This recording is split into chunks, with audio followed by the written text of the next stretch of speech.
An b'aw fo dan tɛ foli mun na an don kan o bɛ kɛ foli de ye sanga ni waati k'a ɲɛsin aw bɛɛ lajɛlen ma aw minnu bɛ Mali kɔnɔ aw minnu bɛ Mali kɔkan aw minnu matarafalen bɛ aw ka jabarani mandi lasa n'o o ye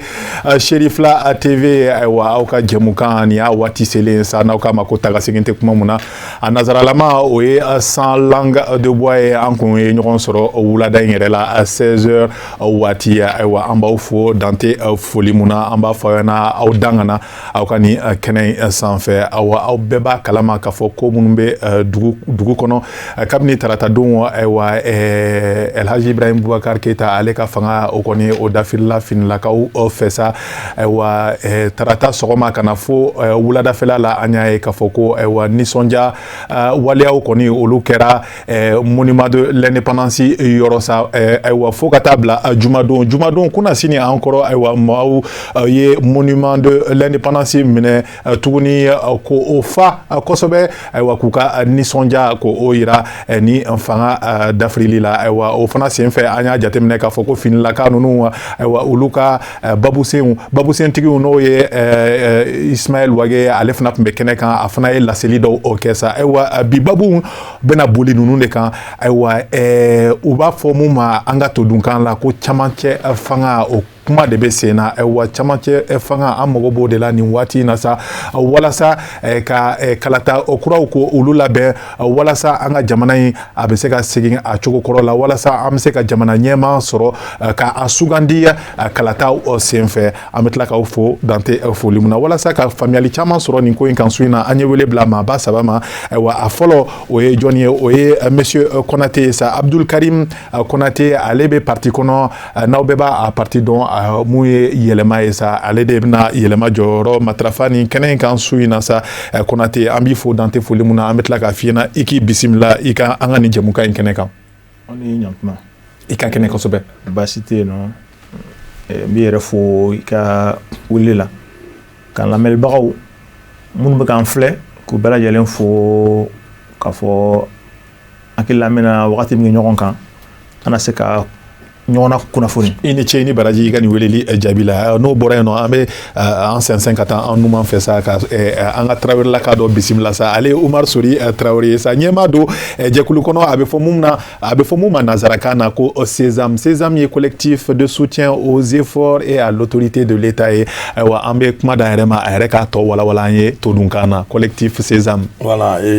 an bɛ an lajɛbaga bɛɛ lajɛlen fo an bɛ Sherifla TV yɛrɛ fo a ka nin waleya la.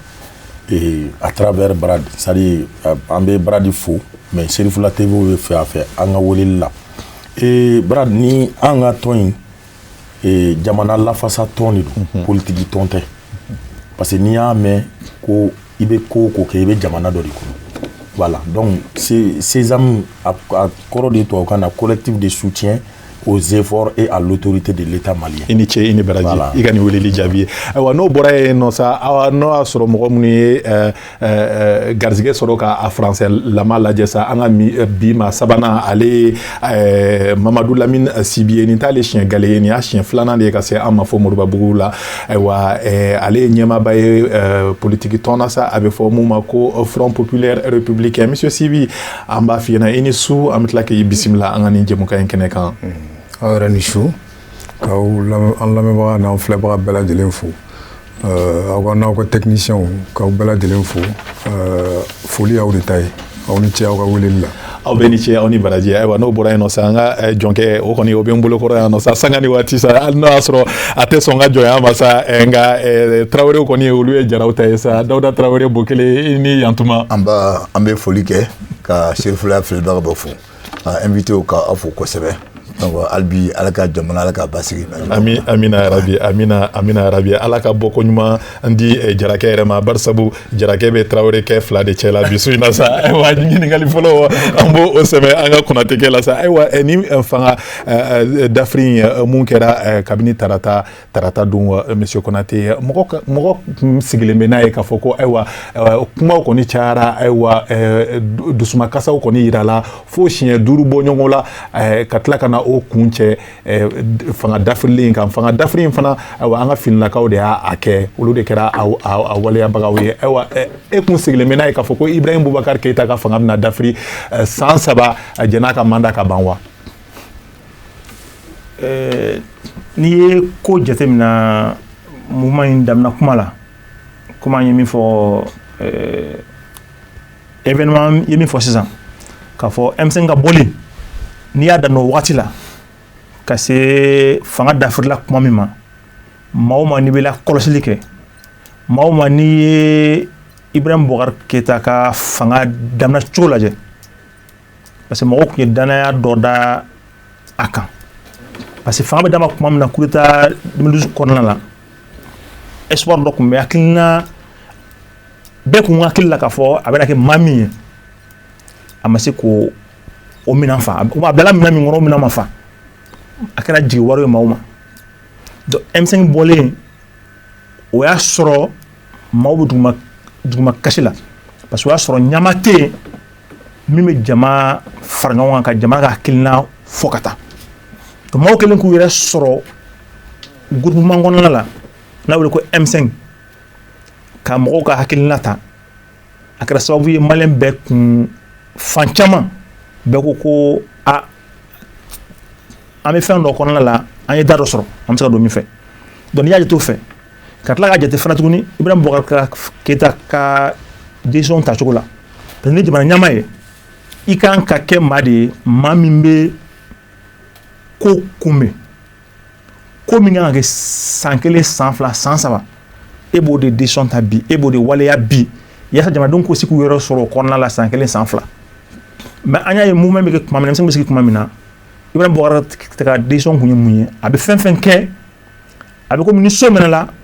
e nana so faga so wɛrɛ mɛnna e bolo ka so faga e b'i ta kɛ so faga ye ni e fanga ma ban ji min b'i bolo ka so faga n'o ye tasuma in faga n'o ye o ji na ban donc o ji ban de sera a ma parce que décision wɛrɛ kun tɛ yen tuguni a bɛna min kɛ an nana o de waleyara sisan donc maa bɛ se k'a fɔ maa tun ka fanga in kun bɛna ban mais a bɛna ban forme jumɛn na hakili an ka parti yɛlɛma anw ma tugu M5 kɔ parce que o yɔrɔ de la parce que anw hakilina la jamana ɲɛmaa taga cogo maa min n'a y'i inscrire démocratie kɔnɔna la ni jamana ɲɛmɔgɔ bɛ a taga cogo bɛ yen nɔ o définilen don donc parti yɛlɛma n'anw b'a kɔnɔna anw ma don o kɔnɔna la mais k'a fɔ jamana kun bɛ ka taa se min kan a kun bɛ ka taa sɛgɛn tagama min kan k'a fɔ jamana ɲɛmaa yɛrɛ kun hakilina wɛrɛ kun t'a la fo ka tasuma faga a kun bɛ laban nin na o faamuya na ayiwa an b'a ɲɛsin Tarawele kɛ ma sa ka o ɲininkali kelen sɛmɛ ale la ne ko an ka nin jamanaba in kɔnɔ sa n'o ye Mali ye ayiwa Musa Tarawele ka fanga dafirilen an y'a fɔ ko ayiwa ATT de y'o kɛ k'a fɔ ko Sadasiw tɛna fanga dafiri tuguni ayiwa an y'a ye k'a fɔ ATT fana ka fanga dafirila o waleya kɛra sisan nɔ an ɲɛ b'a la k'a fɔ ko Ibrahim Boubacar fana Keita ka fanga dafirila finilakaw u fɛ yan ne ko an ka jɛmu fanga in yɛrɛ mɔgɔ tɛna se k'a fɔ ko a sinsin bere yɛrɛ de karila an bolo wa Brad kuma diyara n ye nka u b'a fɔ bamanankan na ko n'i ye dunun golobatɔ ye n'a faratɔ tɛ a bilatɔ don mɔgɔ fɛn fɛn bɛ Mali kɔnɔ nin wagati la ni fa t'i la fanga bɛ bin wagati min na i kan k'a dɔn ko kow man ɲi ko kow taabolo man ɲi président a kun taabolo man ɲi fɛn foyi taabolo kun man ɲi mais an bɛ ɲina détail ba dɔ kɔ o ye jumɛn ye anw de y'a ta an kana ɲinɛ o yɔrɔ kɔ dɛ anw de y'a ta an bɛ mun wele ko sur le plan démocratique c'est-à-dire bɛɛ jɛ fanga bɛɛ de jɛra k'a ta 2013 an ye danaya da Ibrahim Boubacar Keita a ma danaya fa a kun man kan tɛ ka filanan kɛ o nin ko in na bɛɛ de nɔ don fo de ka faamu et puis nin ko in na fo an k'a faamuya de k'a fɔ Mali de bɛ sɛgɛn dɛ Mali ye anw de fanga bɛ anw de la fanga bɛ population de la fo de ka faamu tant que an bɛ continuer par affinité c'est-à-dire k'a fɔ nin ye n ka mɔgɔ ye ou bien nin ye hali an kelen bɛ ka fɛn bɛɛ don ɲɔgɔn na yan silamɛ tɔn an kelen bɛ ka silamɛ ni politiki silamɛya ni politiki ɲagami an kelen bɛ ka balimaya ni politiki ɲagami fɛn fɔlɔ mun bɛ politiki tɔn na u ka laɲini fɔlɔ ye mun ye o ye ka fanga sɔrɔ donc sigi kun kɛn bɛ n'a ye k'a fɔ k'a bɛ na bi mais mene be se ka mun fo ka daw fana ka ala be Mali fɛ hali bi parce que ni bini na ma kɛ i n'a fɔ 91 ta mɔgɔ ma faga a ma kɛ i n'a fɔ ATT ta mɔgɔ ma faga nin na il paraît que hali mɔgɔ ma blessé malien be se ka dilan o ne bo o estime din yɛrɛ ma cogo di an y'a ye jabaraninw kan président ni premier ministre tun bɛ mobili minnu kɔnɔ mɔgɔw y'u accompagner sɔrɔsiw y'u accompagner ka taa fo Kati si on était des sauvages n'anw kɛra mɔgɔ ye mɔgɔ minnu i naloma ye mɔgɔ min an tun bɛ mobili lajɔ ka désastre kɛ ka kojugu kɛ mais malien m'o kɛ mais malien kan ka mun de kɛ malien kan k'i ɲɛ de waga k'a dɔn k'a fɔ n'i y'a fɔ n hɔrɔn da la n'i y'a fɔ n tundun da la n'a ma ɲa ne de bolo ye n ka voix di Karimasina ma n bɛ danaya da i ka fo san 5 a jate minɛ anw de bɛ nimisa la dɔrɔn élection foyi ma kɛ k'anw ma nimisa o b'a jira ko défaut bɛ anw de la anw de kan ka an ka vote kɛcogo an ka kalafili kɛcogo falen anw de kan k'a dɔn mɔgɔ ne tɛ kunfin kɔrɔ kɛ mɔgɔ min ma taa ekɔli la o tɛ kunfin ye dɛ kunfin ye mɔgɔ min tɛ sini ɲɛsigi o de ye kunfin ye i ma kalan c'est vrai i kana kilo dɔn mais bɔrɔ falen i kan k'o dɔn dɛ an y'a kɛ fɔlɔ la a ma ɲa k'a kɛ filanan na a ma ɲa wa an bɛ ka taa taabolo min fana kan n'an m'an kɔlɔsi nin fana tɛna ɲa o faamuyana ayiwa kuma bɛ sɛmɛ ɲininkali sa kɛ ɲininkali bɛ sɛmɛ Sibi la sa Sibi ayiwa i bɔra ka Tarawele ka laseliw lamɛn sa ne yɛrɛ ka ɲininkali bɔra o de kan ne ko an ka jɛmukan in a sinsin bere a ma kari an bolo wa nin y'a san 30 ye ayiwa a y'a fɔ cogo min na an kun hakili bɛ fɛn mun na olu si ma sabati ne ko e kun sigilen bɛ n'a ye e mun ye politikima ye hali n'o y'a sɔrɔ e ka politiki tɔn ye politiki tɔn kura ye barisabu ka d'a kan madala n'a bɛ san 2 bɔ fɔlɔ ayiwa e kun sigilen bɛ n'a ye ko nin fanga in bɛna dafiri nin cogo in na wa Jara i ni ce i ka ɲininkali la a fɔ an ka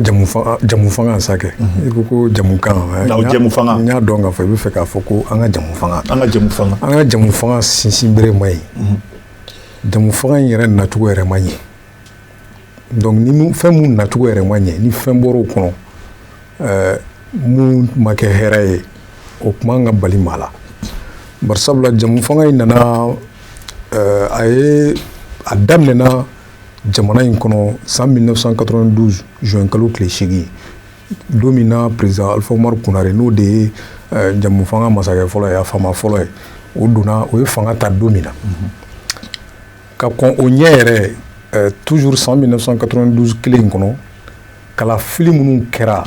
n'o kɛra sababu ye ka président Alpha Umaru Kunare yɛrɛ la se fanga la o kalafili ninnu kɛra kalafili cɛjugubaw de ye bari sabula kala ma fili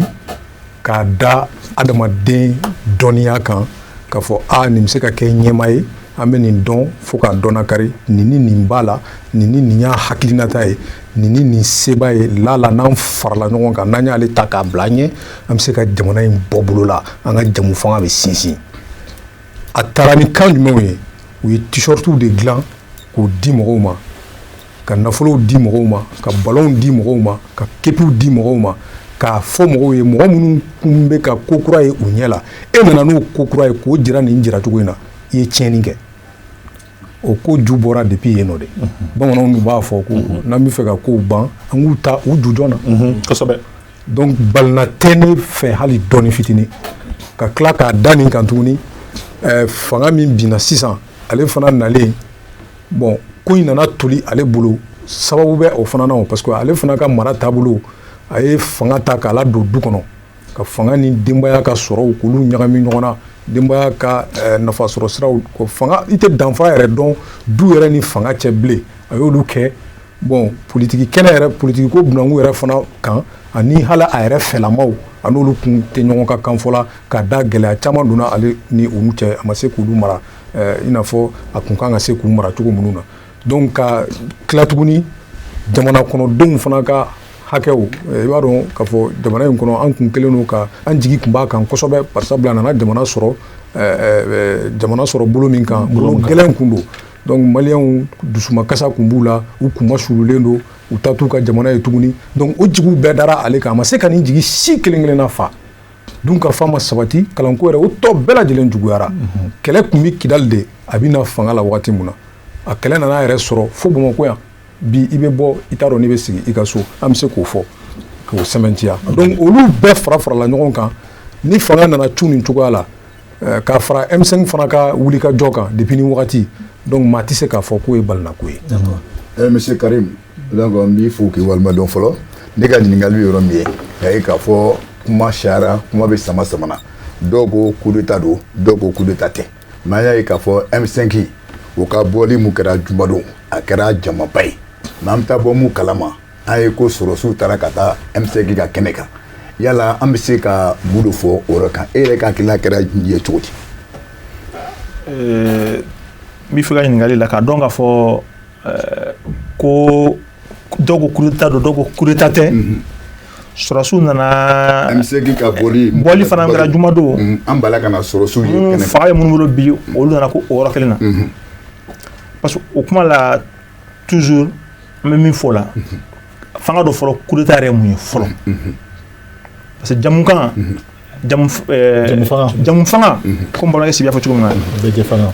an ka jɛ ka bon bɛjɛ fanga hakili la o problème de an sɔrɔ an ka bamanankan yɛrɛ la fɔlɔ an ye démocratie définie bɛjɛ fanga ye o nana problème wɛrɛ créer an da la parce que bɛjɛ fanga ye ça veut dire kunta la ɲata la c'est-à-dire bɛɛ de don an bɛɛ se ka jɛ ka fanga dilan fo ɲɛmɔgɔ dɔ ka kala de fɛn o fɛn ni ɲɛmɔgɔ ta la o bɛ laban ko wɛrɛ de la donc o bɛɛ y'an lase nin ko in ma bon fanga dun a bɛ di dɔ de ma maa n'aw kɛra maa fila ye maa saba fo dɔ ka sɔrɔ min ɲama ye an filɛ débat la yan ni dɔ ma sɔrɔ min b'a diriger an tɛ sigi yan donc fanga fana ɲɛmɔgɔ dɔ de b'a la mais a dicogo fana société bɛɛ la dugu bɛɛ la sigida o sigida bɛɛ bɛ bɛnkan dɔ de fɔ donc anw ye sibi ye kuma dɔ fɔ k'a fɔ an ka avènement démocratie nacogo fili yɛrɛ o de ko kuma parce que anw ye démocratie min ta an ka fanga min k'a fɔ k'an ka fanga bɔ jagoya fanga la o tacogo an y'a ta k'a kɛ occidental de ye faransi b'a kɛ cogo min na an y'a ta ka calquer copier coller c'est comme i ye doni valise ta i kun faransi i nana jigin mali la u nin tɛ kelen ye maliyɛn bɛ mara cogo min maliyɛn ka tabiya ye jumɛn ye maliyɛn tana ye jumɛn ye maliyɛn bɛ ka mun de kɛ f'an kun kan k'an ka démocratie don o da de la bon an y'o da an bɛnna mun kan k'a fɔ ko n'i bɛ kɛ jamana ɲɛmaa ye mun ye an bɛ kalafili kɛ ka kalata kɛ ka dɔ bila ɲɛfɛ kala taara maa min ye ko k'o to yen an ko k'an ka bɛn a la kan ka fɔ ko san 5 don o san 5 ma dafa an ko ko tenitigiw aw minnu kan ka jamana lakana parce que fanga ye fila ye dɔ bɛ min bɛ ka aw la ko aw ni ɲɔgɔn cɛla o baara kɛcogo ɲɛfɔ dɔ bɛ yen nɔ o ye k'aw lakana yaasa kojugu kana aw sɔrɔ mais min kan k'e lakana n'o nana kɛ ka ko dɔ kɛ marifatigi ni bololankolontigi kɔni o tɛ fan kelen fɛ mais n'o faratigi nana coup d'état don n bɛ k'a fɔ mo tɛ défini fɔlɔ quoi donc an bɛ ka tɔgɔ fɛn di a ma coup d'état parce que ni marifatigi kɔni nana bololankolon ma fɛn fɛn kɛ i b'a kɛ donc ne bɛ coup d'état bila o minɛn kɔnɔ ka dɔn k'a fɔ coup d'état de don an y'o de ye mardi 18 parti yɛlɛma y'a kɔn walima a m'a kɔn parti yɛlɛma coup d'état parce que n'an ye coup d'état défini nin kɔnɔna la anw ye déclaration k'a fɔ marifatigi a man ka na civil mais e kan ka maa min kan lakana ni e nana ma ko ka ko kɛ a diyagoyalen don k'a kɛ parce que n'a ma kɛ a b'a dɔn min bɛ bɔ a la donc an ko anw to taa o sira fɛ donc anw ka hakilina la coup d'état don coup d'état fana fanga ka minɛ ni marifa ye anw ma jɛn n'o ye o bɛ mun de la fana tuguni i ka ɲininkali ka ye kɛnɛ kan wa n bɛ k'o de défini kuma fɔlɔ filanan ye mun ye u ka ye kɛnɛ kan parce que jumadon bɔlen M5 mɔgɔw tun bɛ k'a jira k'a fɔ k'hali bi an bɛ se ko la mais n'i ye dugu ka intervention jateminɛ ale tun b'a fɛ k'a jira k'a fɔ an ye baara min ɲini baara sira hakɛ la anw m'an sen bɔ a la mais sɔrɔsiw ye mun kɛ parce que n'i ye coup d'état fana jateminɛ olu nana ye kɛnɛ kan hakili la janni juma jeudi juma don janni juma cɛ a ye u ka porte parole ye intervention de kɛ RFI kan a ko ni maa si tɛ ɲɔgɔn bolo ɲininkali kɛra ko ni M5 bɛ ɲɔgɔn bolo ko ayi anw ni M5 tɛ fan kelen fɛ e ni maa min tɛ fan kelen fɛ u ka fara ɲɔgɔn kan yɔrɔ e nana ye donc ko ala kana nkalon da maa la min ni tiɲɛ bɔlen don donc u b'o nin yɔrɔ yira hali n'u tɛ ɲɔgɔn fɛ u ka yelen b'a yira k'a fɔ k'u ka surun kɔni donc ne kɔni bolo o kuma nga se no même si o mo be ka fo o va faire ka légitimité do ñini nga ira ka fo on ni jamado mo ñogon fait on va faire ka autorité do ñini mais ni ko kaban neni marché de ñogon fait ils doivent être neutres ou bien en tout cas neutralité position na o de fanga ko nga se ka ñini ka di d'accord monsieur Traoré mais c'est o ñini ngali kelinka donc RF depuis ni ko ni kera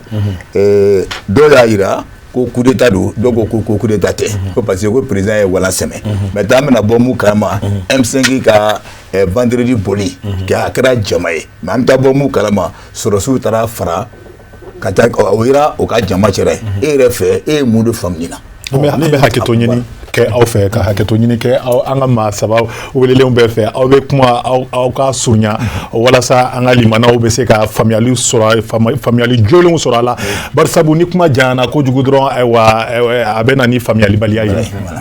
et d'abord ma sinzi ma o fesse o bamana on côté ko sibiri ni jibiri o be biri ne bolo coup d'état de président est à fois à la il n'a pas eu le choix encore un sema ko kunte coup d'état mais mon be famia mo mo coup d'état que ni malien chama ni ngadi malien on bolu ko parce que dorete ko ni ma jama sa ko ke jama bi wuli c'est aussi simple autour de nous mais il nous ka tagali comme on faut ne rebulu amanya muna parce que afora de abina fo ni mo fla be nyona ne de quelle est la farala tu ne dois faire aucun parti tu dois être impartial bon amerom na ko mimbi comme ni a voto omna diko ko déclaration amada odorma diko ko aller imam ni aller bena ségalement misiri kona ma foi donc on dun fait galo yara mo n'était parti mo contrôle mais on fait on dalinte politique maula o de kuma tien danaya balia be jamana denw ni politique mɔgɔw cɛ ni M5 ta ka lajɛ mɔgɔ joli bɛ M5 la n'o ye nin gouvernement n'o ye IBK ka fanga n'o o ye dɔ k'a la u ka ca u bɛ bɔ a la dɔrɔn u bɛ n'a fɔ ko non k'a man ɲi ne ye bɔra a la i bɛ sɔrɔ ka n'a fɔ k'a man ɲi mais ne tun bɛ yɔrɔ min kɔ an bɛ na latigɛ wala depuis ye nin n bɛ fɛ ka mun fɔ nin bɛɛ bɛ kɛ jamana kɔnɔdenw de kɔ kan M5 ka nin ne tɛ M5 ye dɛ mais c'est sous-entendu ni fana koro de ka yira surasiw la aywa kana nyina de na ko ama mbo ala dron jamam kelim ba ko ambo kelim wula o kama ok d'accord monsieur et pour finir pour que ka kla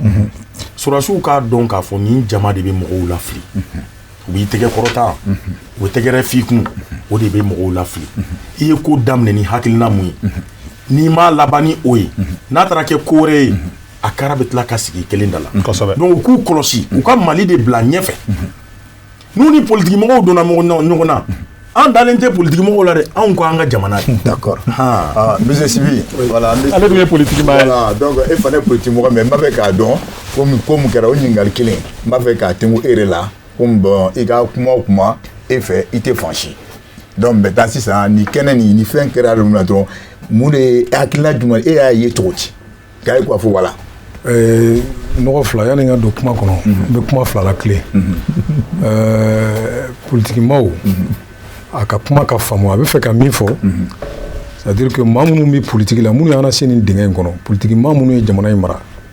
olu a bɛ olu de ma politiki mɔgɔ minnu ka baara ye an ka se nin dingɛ kɔnɔ bari sabula an yɛrɛ fana don kun ye politiki la ko olu de bolo bɔ baara la yaasa malidenw kura wɛrɛw ka se ka Mali ta ka ko wɛrɛ yira malidenw na mun ni nin tɛ kelen ye ka politiki yɛrɛ kɛ mais faut to o yira e la ale ye mun fɔ ni politicien de donc ne ye question posé e yɛrɛ ma voilà i t'a fɔ k'i b'i yɛrɛ bɔ a la quoi la politicien c'est politicien voilà donc i b'an jaabi ne ye mun fɔ ni e ye nin ye cogo di sinon a ye mun fɔ ni a y'a ka hakilina de fɔ nin ko ye cogo Bukele a ka nɔgɔn c'est-à-dire que coup d'état de kɛra mais mɔgɔ kun sigilen don n'a ye bari sabula a bɛ wagati jan bɔ sisan e b'a kalama an bɛɛ lajɛlen b'a kalama jamana yɛrɛ kun tɛ situation normale kɔnɔ tuguni a kun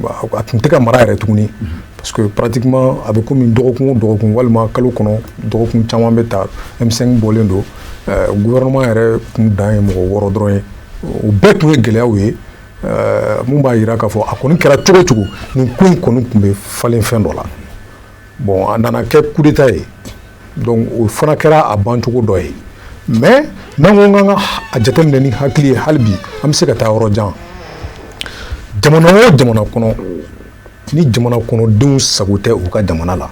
Sibi n t'i ka kuma jamana o jamana kɔnɔ n bɛ nin bɛɛ y'i ka kuma jaabi de ayi nin b'a fɛ ka mun kɛ n bɛ fɛ k'a f'i ye dɔrɔn voilà nin bɛɛ bɛ brefte in kɔnɔ n bɛ fɛ k'a f'i ye dɔrɔn k'a fɔ jamana o jamana ni jamana kɔnɔdenw sago tɛ u ka jamana la coup d'état bɛ se ka kɛ wagati bɛɛ donc k'e ka kuma jaabi ne kun sigilen don n'a ye bari sabula ne bɛ o dɔn ne b'a dɔn k'a fɔ n'aw bɛ jamana kɔnɔ n'aw sago tɛ aw ka jamana la aw ni dusukasi de o de ye aw da ɲɔgɔn ye o de y'aw tagama ɲɔgɔn ye ko o ko mana bɔ o ko kɔnɔ o tɛ bali hakilima la. ok bon sɔrɔsiw taara ye M5 ka meeting kan ne b'o yɔrɔ de quoi est-ce que yala o kuma sɔrɔsiw ka ye M5 ka meeting kan u ye sɔrɔsiw don kɛlɛ la mun de y'o don kɛlɛ la sɔrɔsiw donna kɛlɛ la ka fanga dɔ de ban jamana kɔnɔ M5 bɛ fanga min banni nɔfɛ donc i tɛ se ka sɔrɔsiw ni M5 fara o hali n'u y'o fɔ u da la o mana kɛ cogo cogo hakilima adamaden de bɛ hakili kuma min bɛ fɔ ani hakili fana ka yeli o bɛ yen nɔ sɔrɔsiw nana ninnu ka baara de ban u ye baara dɔ de daminɛ ko jamanakuntigi ka taa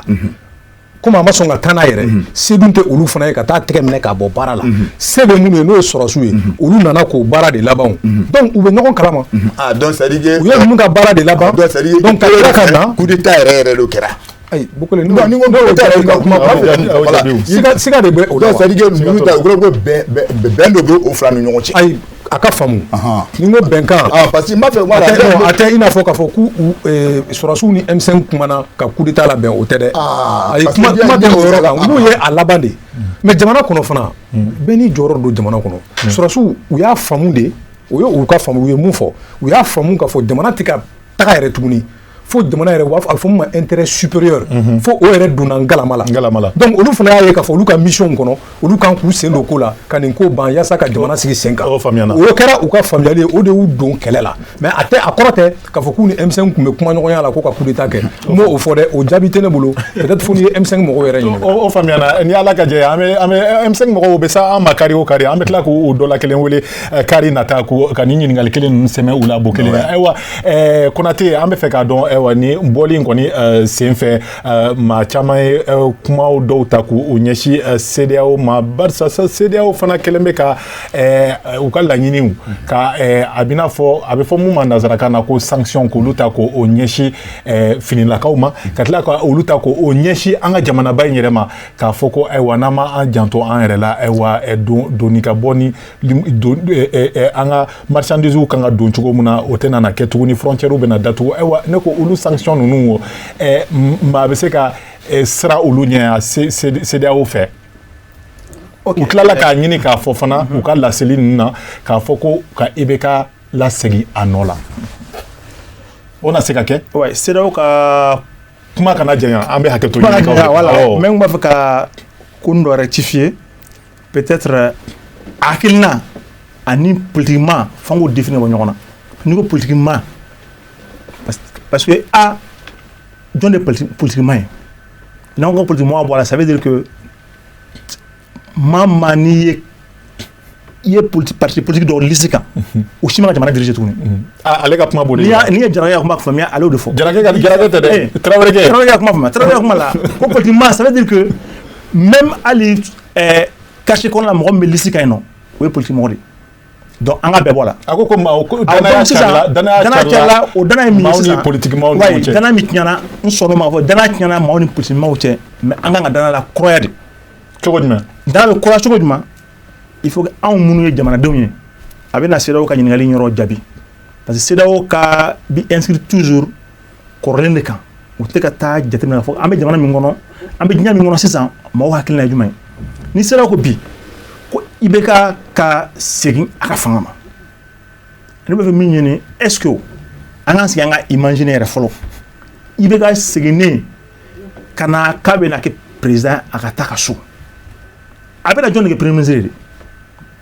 jɔn de bɛ na ka garde yɛrɛ de a bɛ na da jɔn de la k'a fɔ k'an n'o bɛ na baara kɛ tuguni maa o maa ni nin y'i sɔrɔ e ni jɔn bɛ na baara kɛ tuguni o kɛ man di donc an tɛna se k'a fɔ jɛn'i ka kuma fɔ a lajɛ i bɛ kuma min fɔ la a nafa ye mun de ye i bɛ ka seginnen fanga la o ye c'est comme ni si bɔra i ɲɛ yɛlɛnna i bɛ fɛn wɛrɛ de fɔ donc sanction fana la tuguni an bɛ point fila dɔrɔn ta a kɔnɔna la o fana k'u bɛ frontière fana fermer ko ka kɛ an bɛ ɲina min kɔ CEDEAO jamana bi ɲɛ bɛ cogo min na sanni feere de don ni feerekɛla ko k'e t'i ka fɛn feere min b'a san ni dumuni don a bɛ se ka to kɔngɔ la mais e fana mago wari min na e bolo e fana t'o sɔrɔ donc CEDEAO ka sanction ye min ye Mali dɔrɔn tɛ puni anw b'a la olu b'a la donc CEDEAO ka sanction il faut que la CEDEAO ka min ɲini bi k'a fɔ u ka jigin duguma ka u ɲɛ yɛlɛn k'a lajɛ u bɛ ka kuma min fɔ a bɛ kɛ cogo jumɛn n b'a faamuya min na fana la n bɛ kuma n b'a fɛ min fɛ u b'a fɛ ka négociation de kɛ yaasa transition bɛ se ka nɔgɔya cogo min na ani fana tuguni maa wɛrɛw kana nata toujours k'a fɔ coup d'état ka to ka kɛ. o faamuya Traoré n'i y'a jateminɛ nata in bɛɛ bɛ to nata in de la bɛɛ bɛ to nata in de la ayiwa sɔsɔlikan min b'ale da k'a fɔ ko ayiwa e kan bɛ politiquement bɛɛ ma ale dun ye politiquement yɛrɛ ye ayiwa i ka o jaabi i k'o di kuma la surunya la fana la i k'a fɔ an ɲɛna CEDEAO ka nin sanction ye maa na se ka o ta k'o don ba la bari sabu ka d'a kan n'i y'a jateminɛ kabini 2012 a bɛ n'a fɔ o ɲɔgɔnna kelen segin bɛ ka kɛ o de kan CEDEAO bɛ kuma dɔw fɔ ayiwa maliyɛnw dun ko ayiwa ko CEDEAO ka nin sanction ninnu olu tɛ siran n'a ɲɛ ayiwa ko an ka jamana filɛ nin ye cogoya ni mun na fana k'a kan ka continuer ten cogoya de la. Baradu u b'a fɔ bamanankan na ko n'i y'a mɛn an ka sama balannen de don CEDEAO ye jɛkulu de ye Mali b'a kɔnɔ. An ma jagoya ka don a la dɛ an yɛrɛ de donna a la an yɛrɛ ma taabolow de b'u la an bɛ mun wele ko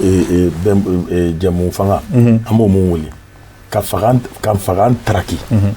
o ye kojuguba de ye o la donc CEDEAO nin kuma tɛ dɔwɛrɛ de o ye ka nin wale kɔn toujours de mun fana bɛ wele komi a y'a fɔ cogo min na ko interdépendance o ye jumɛn ye i dɛrɛmɛ tan basi n dɛrɛmɛ tan nɔnɔ mais ne bɛ fɛ ka mun fɔ ka fara o bɛɛ kan o de ye i tɛ jamana si ta diɲɛlatigɛ la k'u tɛ gɛlɛya ye wagati dɔw la sɔgɔmadafɛ limɔgɔ kɔni o ye bɛɛ jɛ ye nka a tɛ bɔ i nɔfɛ kasa b'i la dɛ maliyɛn de kan k'a sigi k'a jateminɛ mun de b'anw se nin bɛɛ ma anw de b'u ta k'u bila fanga la fo an k'o de faamu kosɛbɛ n'an y'o o tacogo n'an y'o o dilan ka ɲɛ ka mɔgɔninfin yɛrɛ ka wariko bɔ a la ka sini lajɛ ne mɔkɛ kun ye fantan ye ne fa ye fantan ye bi ne ye fantan ye fɛngɛ ko ten sibi ko ten ko démocratie nacogo an fɛ k'a ma ɲa ni sɔnna kɛ mais an ye dɔ k'a la sa dɛ san 30 hali ni ma falikan mɛn i na sirafara dɔn dɛ on doit changer maliyɛn de kan ka changer k'a dɔn k'a fɔ munna danaya tɛ politiki mɔgɔ ni mɔgɔw cɛ parce que dɔwɛrɛ tɛ u dalakan tɛ bato n'u mago sera an ma u bɛ boli ka na an bɛ goudron dilan an b'aw ka quartier dilan aw ka dɔgɔtɔrɔsow man ɲi i b'a fɔ k'u kun t'o dɔn ne an y'a fɔ a mɛnna o a jateminɛ mɔgɔ fɔlɔ n'o ye président ye n'o tilenna n m'a fɔ bɛɛ bɛ tilen dɛ mais caman bɛ sɔn ka tilen a nɔfɛ an ka u bɛ t'o lajɛ bi i bɛ ka kun ka taa dɔrɔn ka t'i da plonger a ka consulter ministre jɔn bɛ bɔ k'i bɛ taa Maroc jɔn bɛ bɔ k'i bɛ taa Faransi o bɛ se ka kɛ wa président yɛrɛ ye danaya da an ka dɔgɔtɔrɔw kan ka t'i da a ka consulter mais ne hali mura ye minɛ e bɛ taa Faransi o faamuyana komi n y'a fɔ ne bɛna mun fɔ dɔrɔn kuma la surunya la kuma jaabi ka changer an k'an ka danaya da mɔgɔw kan mɔgɔ minnu n'a ka kan o faamuyana Sibi ne ko CEDEAO ka nin sanction ninnu maa na se ka u ta k'u don ba la wa ayiwa Traoré bɛ ka kuma minnu fana fɔ nin ye maliyɛn yɛrɛ de kan ka bayɛlɛma wa jogo a bɛ kabini lawale a bɛ fɔ ko diɲɛ sigira jogo de kan jogo n'an ka jogo in ni maliyɛn ka jogo ma yɛlɛma ne ko hali sini ma sini kɛnɛ ma an tɛna na fanga dafirili wɛrɛ kɛ ni fininakaw ye wa. I ye kuma fila de fɔ ɲininkali fila kosɛbɛ CEDEAO ka ɲangili ninnu ne b'o bila minɛn jumɛn kɔnɔ o kan ka faamu cogo de ani Traoré mun bɔra a ka kuma kɔnɔ k'a fɔ ko maliyɛn yɛrɛ de kan ka taabolo yɛlɛma bon mais filanan in bɛ kuma daminɛ n'o de teliyala maliyɛn kan ka yɛlɛma maliyɛn tɛ dɛ parce que maliyɛn yan'a kɛ maliyɛn adamaden de don adamaden tubabu bɛ fɛn dɔ fɔ ko l'être est un être de conditionnement. L'homme est un être de conditionnement. C'est-à-dire que n'i y'o ta k'i b'o bayɛlɛma i b'o sɔrɔ hali an yɛrɛ ka bamanankan na an b'a fɔ ko denmisɛnnin ye bɔgɔkɛnɛ de ye n'i y'a mun cogo min na a bɛ kɔrɔbaya ten de i ɲɛ bɛ maliyɛn minnu na bi mara dɔ de kɔlɔlɔ ye nin maliyɛn ninnu di anw maliyɛn minnu bɛ yan bi kɛcogo min b'anw na ten an y'o sɔrɔ marabolo dɔ de la k'o misali d'i ma k'o kuma in senkɔrɔma don n'i seginna Moribo tile la maliyɛn minnu tun bɛ yen olu n'anw ka diɲɛ faamuyali cogow tɛ kelen ye an ka kokɛtaw tɛ kelen ye an ka faamuyali cogow tɛ kelen ye k'a ɲɛsin an faso ma Modibo tile yɛrɛ maliyɛn tun bɛ kilo 50 tagama sen na ko parce que a fɔra a ye dɔrɔn a welela ka so k'a f'a ye dɔrɔn ko k'a fɔra ko faso ko de don dɛ e bɛ maliyɛn jumɛn sɔrɔ bi k'o bɛ kilo 50 tagama sen na ko faso ko parce que olu ye marabolo min di u nana ka adamadenw dilan école dilanna cogo minnu na ani u yɛrɛ tun bɛ lahalaya minnu kɔnɔ u bɛ faso minɛ cogo min na maliyɛnw y'a ye k'a fɔ tiɲɛ yɛrɛ la ninnu ta ye faso ko ye ninnu b'a anw dɔn u b'an ka gɛlɛyaw dɔn wa u ka kɛlɛ y'anw ka kɛlɛ ye o danaya min tun bɛ ɲɛmɔgɔw ni jamana kɔnɔdenw cɛ o de tun y'a to i tɛ nin taabolo jugu ninnu ye nka o de tiɲɛna bi donc o y'i ka o kuma jaabi ye maintenant CEDEAO ka minɛ n tɛna kuma camanba fɔ o kan n bɛ k'a f'i ɲɛna dɔrɔn k'a fɔ n ko Mori bɛɛ ni a jɔyɔrɔ de don misiri kɔnɔ CEDEAO an b'a la tɔn de don tanaw de bɛ u la n'o tanaw kɛra Abidjan Kɔrɔwari jamana kan u mana kɛ Mali la o n'o kɛra Guinée o u bɛ min kɛ u b'o de kɛ donc olu kana mɔgɔ ja wuli o kana kɛ kabako ye o ye olu ka rôle ye maintenant gɛlɛya bɛna na yɔrɔ min na ni comme olu y'u jɔyɔrɔ dɔn a ko la ni anw de fana filila an jɔyɔrɔ ma a ko la gɛlɛya bɛ na o yɔrɔ de la anw dun jɔyɔrɔ tɛ dɔwɛrɛ ye ka Mali in bɔ nin kɔnɔ a kana bin kɔrɔlen kɔnɔ o fana tɛ se ka kɛ ka an to nin maa ninnu bolo hali bi maa minnu n'an b'u bolo nin san 30 laban in kɔnɔ n'u ka marako jugu y'an lase nin ma Ibrahim Boubacar Keïta n'a bɔɲɔgɔnko donc baara ma ban baara dɔ de kɛra f'a tɔ ka lase. D'accord monsieur Konate ne ka ye kuma question suruman don an ye k'a fɔ Sɔrɔsiw o ye bɛɛ wele Kati bon ko finalement fanga ko o bɛna ɲini k'a di civil ou bien militaire ma n'an ko bɛ e yɛrɛ ɲininka militaire ka transition diriger ou bien k'a di civil ma hakilina jumɛn bɛ e yɛrɛ fɛ. Ok ne ka ɲininkali b'o yɔrɔ la k'a fɔ ni n balimakɛ fila tɔ olu ye kuma min fɔ sisan fɛn kelen bɛ yen nɔ f'an k'o jateminɛ fɔlɔ. O ye jumɛn ye. o ye k'a dɔn k'a fɔ maliyɛn an bɛ k'a fɔ maliyɛn ka changer ale ko maliyɛn ka changer parce que maliyɛn type min bɛ yen bi ko ni fɔlɔ maliyɛn tɛ kelen ye Tarawele ko maliyɛn dalen tɛ ɲama la tuguni mais an bɛɛ bɛ kule bi n'i ye maliyɛn Afrique fɛn fɛn bɛ ko Wuranda ka yɛlɛma tɛ k'a fɔ ko Paul Kagame ye mɔgɔ maa ɲuman ye parce que Wurandaw fana sɔnna k'a fɔ ko an ka jamana ɲɛmaa na ni hakilina min ye an bɛ tɛmɛ o sira kan hakili la M5 ka mouvement b'o o dɔ yira an na Diko ye kuma dɔ fɔ u ka meeting filanan na a fɔra ko maa k'a yɛlɛn Kuluba a ko k'aw jɔ n bɛ fɛn dɔ de cadrer maa kana taa a y'aw jɔ an bɛ maa damadɔni sugandi olu ka yɛlɛn ne yɛrɛ n'aw bɛ to yan Diko y'a yira k'a fɔ k'a ye maa ye maaw bɛ se ka maa bila sira min kan minnu fana sigilen b'a kɛnɛ kan olu y'a yira k'a fɔ anw bɛ se ka bɛnna da karisa kan n'a ye min fɔ an bɛ tugu o kɔ parce que fo fila ka baara kɛ ɲɔgɔn fɛ fɔlɔ ɲama ani kɔmaw u ka fila bɛɛ ka sɔn k'a fɔ ne kɔma ye ne bɛ jɔ ɲama kɔ ɲama mana bila yɔrɔ min na an bɛ taa donc n'an y'o dabila o de b'a to n b'a fɔ k'i ka ɲininkali jaabi n'o ye k'a dɔn k'a fɔ transition a kɛra sɔrɔsi o a kɛra civil o an bɛ na jɔn bila ɲɛfɛ an bɛ na mun de fɔ a ye k'a kɛ peut-être an ma bɛn o kan i y'a kɛ civil ye o i y'a kɛ marifatigi ye o an bɛna bila problème. E yɛrɛ fɛ ninnu fila la o n'i ko k'an bɛ e yɛrɛ ɲininka en tant que Konate parti yɛlɛma wa e bɛ se k'a mun de fɔ. An bɛ min fɛ o ye civil ka bila transition na mais civil tɛna choisi ten fɔlɔ parce que fɔ avant an ka choisi ne b'a fɛ an kana kɔsen bila ɲɛfɛ sen ɲɛ. C'est-à-dire avant k'an k'a fɔ civil militaire transition bɛna kɛ cogo jumɛn a kɛ transition ye fɔlɔ min tɛ danfara kɛ maa la. Ok o ɲininkali min tɛ danfara kɛ maa la n'an y'o défini transition bɛna sigi ka mun de baara kɛ jamana in kɔnɔ. O faamuyana. A ka mission ye jumɛn ye. D'accord n'an y'o défini maa jumɛn bɛ se ka o lawaleya ni kɔma jumɛn ye. N'aw welela aw bɛ don a la ni yɛlɛma welela yɛlɛma bɛ don transition na wa. Yɛlɛma ka don transition na ka transition baliya o bɛ dépend d'abord an bɛ ka min défini parce que yɛlɛma ka objectif min ye bi an ka cadre défini fɔlɔ ka baara kɛ parce que anw tɛ fanga ko ɲini na bi nous on s'inscrit après les élections. Ok o faamuyana. donc o ɲininkali kelen wa monsieur Traoré n b'o tɛŋu la wa. Ayiwa ne kɔni fɛ n'i ye mɔgɔw ɲininka sisan n'i ye micro ta ka yaala dugu kɔnɔ ka mɔgɔw ɲininka ko ayiwa aw bɛ fɛ Surasiw de ka to yen fo ka élection organiser wa ou bien aw bɛ fɛ nin de ka kɛ k'a di civiliw ma ne hakili la caman b'a fɔ ko k'a to surasiw bolo o ye hakilinata ye o ye ne hakilina de ye o mɔgɔw b'o fɔ mun na c'est parce que n y'a fɔ mɔgɔw tigɛlen bɛ politique mɔgɔw la danayaw dara mɔgɔw kan u ma se k'a waleya mais politique mɔgɔ bɛ n'a ko k'a bɛ di civil yɛrɛ dɔ ma o mun tɛ sɔrɔ si an bɛna ale politique ko la n bɛ fɛ k'o de fɔ o sisan n'i ye ne ɲininka n'a ma ɲa n'a bɛ di civil ma a ka di civil ma mun da ma deli ka don Mali politique ko la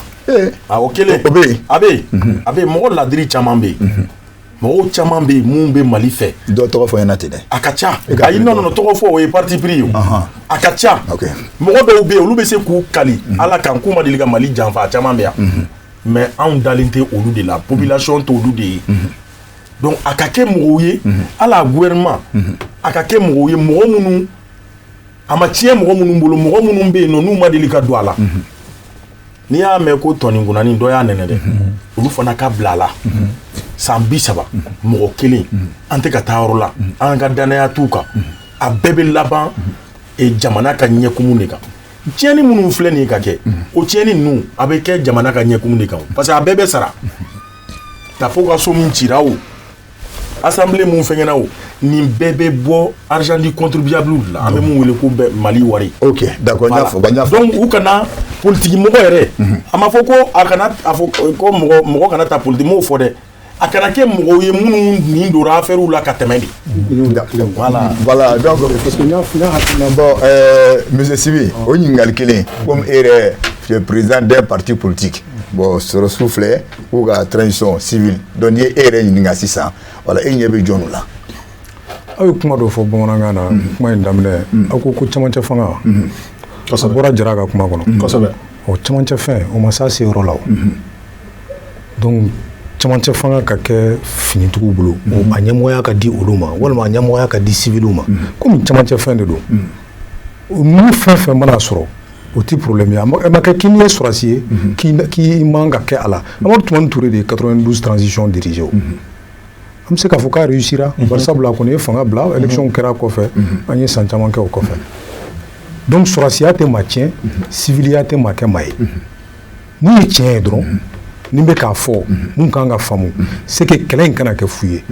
wa mun bɛna kɛlɛ in kɛ fu ye n'a y'a sɔrɔ ni maa kɔrɔ ninnu dɔ ye fanga sɔrɔ nin bɛɛ kɔfɛ tuguni mɔgɔ fɛn fɛn sara nin ko in na mɔgɔ fɛn fɛn ni tɔɔrɔla nin ko in na a bɛɛ bɛ kɛ fu ye Ala subahana wa taala k'an kisi nin ma donc Sibi ni ne ye faamu donc ni ne faamu dɔrɔn a kɛra sɔrɔsi ye o a kɛra sɔrɔsi ye o a kɛra civil ye o bɛnkan ka kɛ k'a tigi ta a kɔni ka kɛ maliden kura ye i n'a fɔ anw hakili la c'est-à-dire a kana bɔ nin maakɔrɔ ninnu na i bɛ k'a ka génération mɔgɔ ninnu parti kɔrɔba minnu bɛ yen n'u ye ni depuis 92 kɛr'u ɲɛna depuis 92 n'u ni Alpha ye fanga ta ɲɔgɔn fɛ fo bi hali bi u bɛ o fanga kelen kɔnɔ n'u bɛ ka ɲɔgɔn falen opposition ni majorité cɛ olu de ye Mali se nin kɔlɔlɔ kɔnɔ pour que aw ka da o fana la aw b'a dɔw wele an bɛ na malidenw ɲɛma ni olu de y'an sa kɔnɔ n'olu m'an sa kɔnɔ malidenw bɛ bɔ o kalama ko tiga wɔrɔ ɲɔgɔn kɔ o de b'a fara caya donc o kuma in ne hakili la an tilara o la o n'an sɔnn'o ma k'o ye tiɲɛ aw bɛ dugu di a cibaw ma cogo di k'o ka dugu jɔ kuma fɔ an bɛ min fɛ maliyɛnw an t'o dɔn wagati sera an k'o dɔn dɛ ni kɔrɔlen de ka d'an ye an b'a d'u ma ni kura de fana ka d'an ye an b'a min'u la ka sɔrɔ a ma kɛ ni kɛlɛ a ma kɛ ni wɔyɔ ye o faamuyana an b'a ɲɛsin Konate kɛ ma sa ka ɲininkali wɛrɛ sɛmɛ ale la sa an kɔni y'a jateminɛ k'a fɔ ko alamisa don ayiwa u ye lajɛrɛ wɛrɛ kɛ CEDEAO maaw ye lajɛrɛ wɛrɛ kɛ ayiwa u y'a ɲini tuguni Goodluck Jonathan n'o ye Nigeria jamana ɲɛmaakɔrɔ ye sa k'a ka a bɛ fɔ mun na nanzarakan na k'a ka bâton de pèlerin ta tuguni ka tila ka na kuma ɲɔgɔnya sinsin ayiwa a bɛ se ka fɔ finilakaw ayiwa o ni maa tɔw ni ɲɔgɔn cɛ walasa an bɛ se ka bɔ nin cogoya na walasa ko bɛ se ka sigi u sen kan ayiwa ne ko Goodluck Jonathan yɛrɛ a ye siɲɛ caman kɛ nin médiation ko in na nka a si ma sira sɔrɔ e yɛrɛ bolo Zenata in na se ka sira sɔrɔ wa ale na se ka kɛ fura ye walasa an bɛ cogoya min na ka se ka an bɔ o la nin waati in kɔnɔ teliya la fana. Bon, comme on dit, on ne change pas l'équipe qui gagne, mais l'équipe qui échoue quand même. Au kan ka bila touche la. Parce que mɔgɔ kelen i ye nako saba kɛ a si ma nɔbɔ n'o kelen na tuguni ça veut dire que CEDEAO yɛrɛ tɛ ka dɔnsɛn yɛlɛma komi n y'a fɔ cogo min na ko an ka dɔn k'a fɔ ko yɛlɛmara ko kan ka taa sira min fɛ an kan ka bayɛlɛma don a la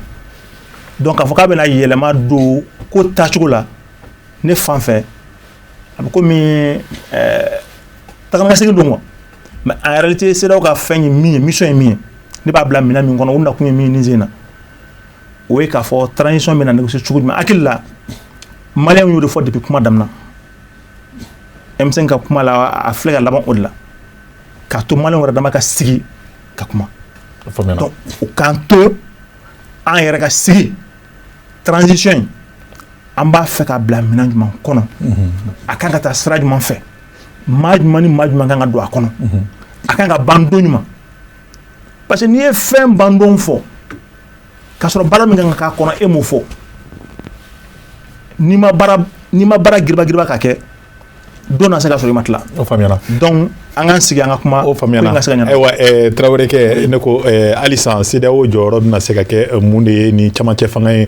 sigili la sen kan sa bari sabu ka d'a kan ni hakili jagabɔla n'an taara fɔ kɔfɛ san 2012 an y'a ye k'a fɔ u jɔyɔrɔ o kun bonyana kosɛbɛ ayiwa Sanogo o ni société civile ni ɲɔgɔn cɛ fo kana bɛn accord cadre ma ayiwa Zenata e bolo u na se ka u jeniyɔrɔ fin balance kɔnɔ wa bon ne kɔni fɛ ne bɛ mun fɔ il faut que an ka faamu fɔlɔ k'a fɔ maliyɛnw de kungo don an kana CEDEAO ye i n'a fɔ k'a fɔ mɔgɔ min bɛ fɛ ka ko lajuguya a b'i n'a fɔ n'i bɛ kɛlɛ la i ka du kɔnɔ n'i sigiɲɔgɔn ma na ka n'a fɔ ko sabali ça veut dire que soit i commande i sigiɲɔgɔn ye soit i ye yɔrɔ faamu an kana CEDEAO ye juguya position na kosɛbɛ i y'a faamu maliyɛn k'a faamu dɔrɔn k'a fɔ n'i y'a ye nin bɛɛ kɛra c'est que anw de ye nin lawuli ye ne bɛ n apaisanti o de kan kosɛbɛ ne bɛ n sinsin o de kan kosɛbɛ CEDEAO ka nali vraiment a ka faamuya M5 fɛ a ka faamuya maliyɛn den bɛɛ fɛ a ka faamuya hali jɛnti fɛ parce que an bɛ jɛkulu dɔ de la o jɛkulu in taabolow de b'a la c'est régi par des textes il y a des interdits et il y a dɔw waleyalen don dɔw ma waleya donc comme wale mun kɛra o dun tɛ o jɛkulu in taabolo ye u jo don ka wuli ka na sabali ka wuli ka na ka kow taabolo ɲuman yira n'o tɛ e ye min fɔ en réalité est ce que hali n'i ko i bɛ fanga segin i bɛ k'a ma bi a b'a minɛ wa parce que c'est trop tard o tɛmɛna o mais an ka jɛ dɔrɔn n bɛ segin o yɔrɔ kan an ka jɛ dɔrɔn ka Mali de lajɛ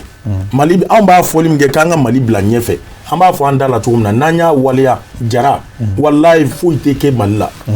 fɛn bɛɛ bɛ kɛ ka ɲɛ Mali la mais an k'a waleya an faamuyana o faamuyana ayiwa Sibi ne ko e yɛrɛ ɲɛ bɛ CEDEAO ka nin wulikajɔ in na cogo jumɛn fanga caman bɛna sigi sen kan a kɔnɔna la ayiwa u na se ka an wajibiya ka fɛn dɔ sɛbɛn ka bɛn fɛn kelen ma wa a bɛ fɔ mun ma ko bɛnkan i bɛna fɔ accord cadre mun kɛra san 2012 kɔnɔna la bon d'abord fo ko dɔ ka faamu a bɛ fɔ mun ma ko contexte u tɛ kelen ye tɛ kelen kosɛbɛ ni nin zen hali kow kɛcogo tɛ kelen fanga tacogo ma kɛ kelen yɛrɛ ni an bɛ waati kɔnɔ jamana kɔnɔdenw fanba yɛrɛ olu b'u yɛrɛ dɔn sɔrɔsiw ka nin kɛwale in kɔnɔ 2012 ta kɛra jawuli de kɔnɔ ko dɔ de mankan de cira dɔrɔn faamuya ɲɔgɔn fɛn ma k'a la a nana falen fangadaraki la donc o ni nin tɛ kelen donc ni CEDEAO nana CEDEAO aw b'a lajɛ c'est plus la forme en fait u b'u ka rôle de kɔnɔ u b'u jɔyɔrɔ de kɔnɔ dɔrɔn u tɛ se ka dɔwɛrɛ kɛ ka tɛmɛ nin fana kan n'u ye fɛn wɛrɛ kɛ min tɛ nin ye o tɛ u jɔyɔrɔ ye donc u b'u jɔyɔrɔ de kɔnɔ nka u bɛ na u tɛna se ka koba falen parce que nin ko in a bɛ malidenw yɛrɛ de bolo diɲɛ fan o fan n'i taara fanga bɛ siran fɛn min ye o de ye fasoden jama ye bon nin ye fasoden jama yɛrɛ de fɛla ko ye donc n'olu nan'o la u fana b'o dɔn faamaw de don mɔgɔbaw de u bɛ ko caman kalama n'u nana u tɛna fɔ ko kana fɛn biri an kan an tɛ mun fɛ walima mun n'an taabolow tɛ bɛn o se yɛrɛ tɛna se ka k'u ye o bari sabula u ye nako caman kɛ depuis an ma se nin ma an y'a ye k'a fɔ olu yɛrɛ tun b'a dɔn k'a fɔ ko nin ye ko wɛrɛ de ye fasoden jama yɛrɛ de ni kan ko ye nin ye donc jamanaw kɔnɔ ni fasoden jama ye ko ta fanga la mɔgɔ si tɛ se ka ko ta ka bɔ o la donc CEDEAO ka marge de manœuvre ka dɔgɔ nin ko in na kosɛbɛ parce que fanga tabagaw sɔrɔsiw u kɔ sɛmɛnen don fasoden jama de la o de la n b'a ka kuma la surunya n'u nana u b'u ka rôle kɔnɔ u ka baara de don mais u tɛna se ka koba yɛlɛma nin ko in na nin ko in fanba yɛrɛ a kunkolo bɛ maliyɛnw bolo. Ayiwa an ka bi jɛmukan in sa taga segin tɛ kuma min na a bɛ ɲini ka na ɲɔngiri sa miniti kelen an bɛ n'o di aw bɛɛ lajɛlen ma walasa aw ka se k'aw ka kuma kuncɛ laban an fɔ an ɲɛna weledakan jumɛn de bɛ e bolo sa a ka daminɛ ni e yɛrɛ ye kuma tun bɛ de bolo. i ye n bonya ala k'i bonya kodi ko daminɛ ka di ala k'a laban fana kɛ donc weleweleda min bɛ ne bolo kuma kelen de don n'an kan ka san 10 k'a kuma la ni Mali ko de kɔnɔ an tɛna sɛgɛn an b'ala de deli ala ka si d'an ma hali sini tuguni n'an wulila an b'o de fɔ malidenw kana fili u ka kɛlɛ ma dɔwɛrɛ tɛ an bɛ kɔlɔlɔ min kɔnɔ ni san 30 laban in mara ko juguya o de ɲamaw bɛ ka wuli ayiwa o tigilamɔgɔw dun bɛ yan hali bi alhamdulilayi an faw don ala ye si d'u ma u b'an kɔrɔ yan hali bi ala ka si d'u ma nka an bɛ min kɛ sisan an bɛ fɛɛrɛ de kɛ k'u bolo bɔ baara la komi olu ye san 30 kɛ u falenna min na an bɛ o kɔnɔ ɲuman minnu fana yera la an b'olu fana dɔn a ɲuman dɔ ye bɛɛ bɛ se ka kuma jamana ko la ka sɔrɔ i ma jɔrɔ hali n'a y'a sɔrɔ ni fanga hakilina tɛ kelen ni y'an yɛrɛ sera k'an ka parti sigi sen kan olu ka kɛlɛ n'olu tun ma démocratie kɛlɛ kɛ an tun tɛna se k'o kɛ bari sabula Musa tile la o ko ninnu tun ka gɛlɛn kosɛbɛ nka ni an y'o dɔw ye n'u dɛsɛra fana an bɛ kɛ yan fana k'a yir'u la k'a fɔ k'u dɛsɛra an wulila an cɛsirilen don an ye wulikajɔ kɛ o de la ne ye FPR ta k'a lajɛ i b'a ye wulikajɔ ani cɛsiri donc kuma filanan ye min ye jeunes de kan k'o baara fanba kɛ parce que sini ye olu de ta ye u kana an ka ɲɔgɔn sɔrɔ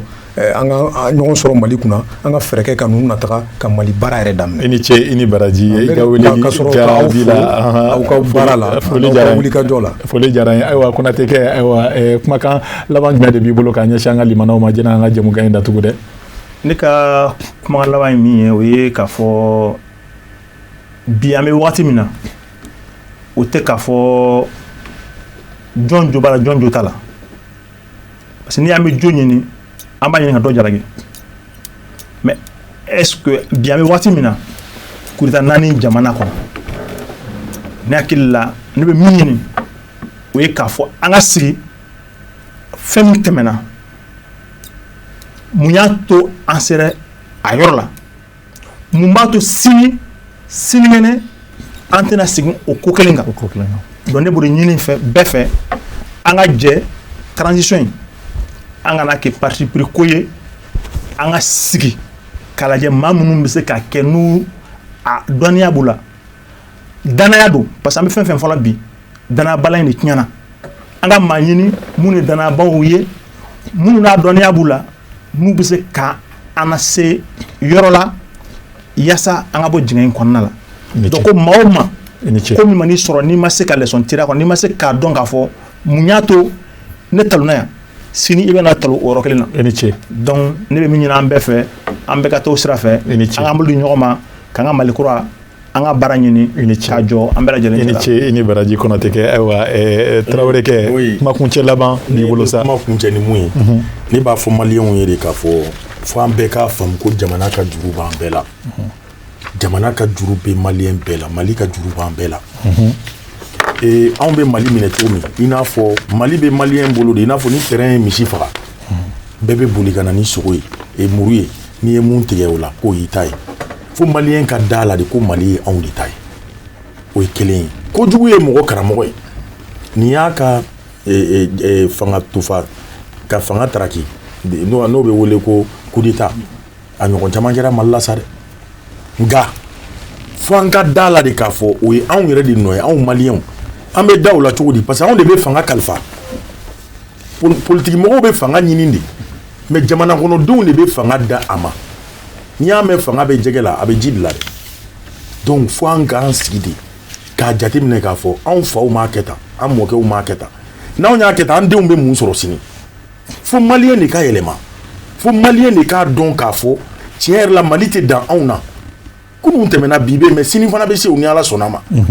donc diɲɛ dun bɛ gɛlɛya ka taa fɛ de wagati dafara diɲɛ bɛ gɛlɛya ka taa fɛ wagati dafara maliyɛnw vraiment u ka se ka u sigi miiri kɔnɔna la vraiment ka ɲɛmɔgɔ choisi cogo an k'a changer i ni ce i ni ce i ni baraji Ala k'i kɛ jara ye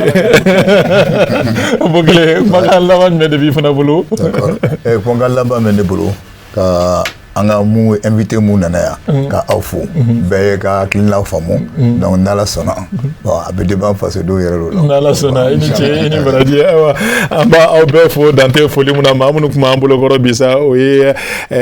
monsieur Abdul Karim Konate ka bɔ parti yɛlɛma yɔrɔ n'o bɔra yen nɔ an bɛ foli kunbaba an b'o ɲɛsin an ka Traoré kɛ masa n'ale ye Umar Sori Traoré ale ye ɲɛmaa ye Sésame kɔnɔna la i ni ce i ni baraji ayiwa an ka bi maa sabanan mun tun b'an bolokɔrɔ sa ale ye Mamadou Lamine Sibi ye ale fana ye ɲɛmaa ye parti kɔnɔ a bɛ fɔ mun ma ko Front Populaire Républicain an bɛ tila ka laban ka aw yɛrɛ fo dante foli mun na aw minnu tɛ sɛgɛn aw tɛ ɲina don o don aw bɛ aw kɛlen bɛ ka an jukɔrɔma tintin sanga ni waati an ka foli o bɛ aw yɔrɔ an bɛ tila ka foli ɲɛsin an ka équipe de production k'a daminɛ Mohamed Keita kana Adama S Kulubali kana Musa Bala Traoré la kana Mariam Traoré la ni ka tila ka taa fo Ousmane Sogore la an bɛ aw bɛɛ lajɛlen fo an b'a fɔ yana ala k'an bɛn diɲɛ waati wɛrɛ an na se ka ɲɔgɔn sɔrɔ ka don kuma wɛrɛw kɔnɔ babu wɛrɛ kɔnɔ a bɛ fɔ minnu ma taga segin tɛ kuma minnu na